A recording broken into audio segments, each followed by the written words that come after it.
అయోధ్యలో బాలరాముడి విగ్రహ ప్రతిష్ఠ మహోత్సవం అంగరంగ వైభవంగా కొనసాగింది. ఆ దేవదేవుడే దిగివచ్చి ఆయన క్రతువును నిర్వహించినట్టుగా దేశవ్యాప్తంగా పండగ వాతావరణం నెలకొంది. వాడవాడలా రామనామ స్మరణ మారుమోగింది. షేక్పేటలోని ఆదిత్య బిర్లా అవెన్యూ వద్ద ఆధ్యాత్మిక వాతావరణం నెలకొంది. ఈ కార్యక్రమంలో Nationalist hub CEO and founder Avunuri Saikrishna పాల్గొన్నారు. అయోధ్యలో రాముల వారి ప్రాణ ప్రతిష్ఠ నేపథ్యంలో భజన కార్యక్రమాలు, రామజ్యోతి కార్యక్రమం ఘనంగా జరిగింది. రామజన్మభూమి నినాదం, వివాదం, బాబ్రీ మసీదు కూల్చివేత నాటి ఘటనలపై తన అనుభవాలను ఈ సందర్భంగా సాయికృష్ణ పంచుకున్నారు.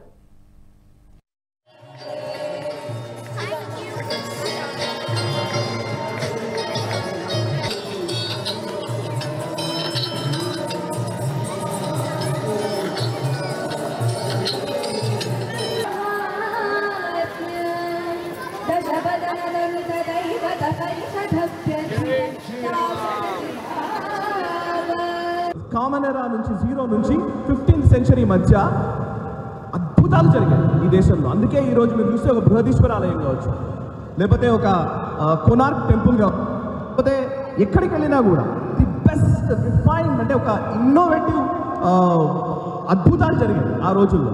ఎందుకంటే వాళ్ళు ప్రేమించారు దాన్ని. ఒక ఆర్కిటెక్ట్ దగ్గర నుంచి, ఒక శిల్పి దగ్గర నుంచి, ఒక మామూలు వ్యక్తి దగ్గర నుంచి అయినా, ఒక పామరుడైనా ఎవరైనా ఆ పనిని ప్రేమించి పని చేశారు. ఎందుకంటే అప్పటికి వాళ్లకు కల్చర్ అంటే ఏంటో తెలుసు, అంటే ఏంటో తెలుసు, మన భారతదేశం అంటే ఏంటో తెలుసు, గొప్పదనం అంతా తెలుసు. రాముడు, కృష్ణుడు వాళ్ళు ఇచ్చిన వారసత్వ సంపదను పుడికి పుచ్చుకొని ఆ రాజులు ఆ రోజుల్లో గొప్ప గొప్ప ఆలయాలు నిర్మించారు.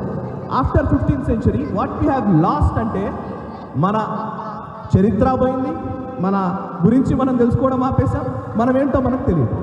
సో అలాంటి క్రమంలో మనము అక్కడి నుంచి 15th సెంచరీ తర్వాత నుంచి మన కొలోనియల్ ఆలోచనలు మొదలయ్యాయి. సో ఎక్కడో ఎవడో ఉంటాడట, వాడు గొప్పవాడట, ఎక్కడో ఏదో జరుగుతుందట, గొప్పదట, మనకేమీ తెలియదట, వాళ్ళు వచ్చారు కాబట్టి వాళ్ళకేదో తెలుసట.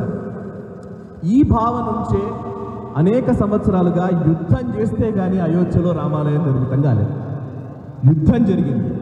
ఇండిపెండెంట్ నేషన్గా మనం ఏర్పడిన తర్వాత కొన్ని వందల మంది కరసేవకులు ప్రాణాలు వదిలారు.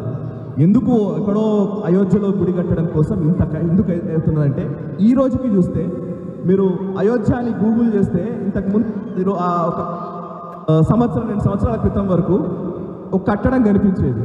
బట్ ఈరోజు అయోధ్య అంటే ఒక అద్భుతమైన నిర్మాణం. ఈరోజు మనం ఏం చూస్తున్నా కూడా అందులో ఈ విగ్రహాలు పెట్టారట, అందులో ఇది జరిగిందట, అందులో అది జరిగిందట అని ఒక కల్చరల్ ఆ రెనాసెన్స్, ఒక గొప్ప అనుభూతిని మనం ఈరోజు ఆస్వాదించగలుగుతున్నాం. అంత గొప్ప అకేషన్లో మనం ఉన్నాము. నిజానికి ఇది మన నెక్స్ట్ జనరేషన్కి మనం చెప్పాల్సిన అంశము. మన రామాయణం ఏంటో మనం చదివి చెప్దాము, మన చరిత్ర గురించి మనం చెప్పే ప్రయత్నం చేద్దాము నెక్స్ట్ జనరేషన్కి. ఈ సంఘటన అయోధ్యలో రాముడు గుడి కట్టాము అంటే ఏదో గుడి మాత్రమే కాదు, రామరాజ్యపు కళని సాకారం చేసుకోవడం కోసం, రామరాజ్యం దిశగా మనం పోవడం కోసం జనరేషన్కి వాటిని అందిద్దాం. జై శ్రీరామ్, జై శ్రీరామ్, జై శ్రీరామ్. కామన్ ఎరా నుంచి 0 నుంచి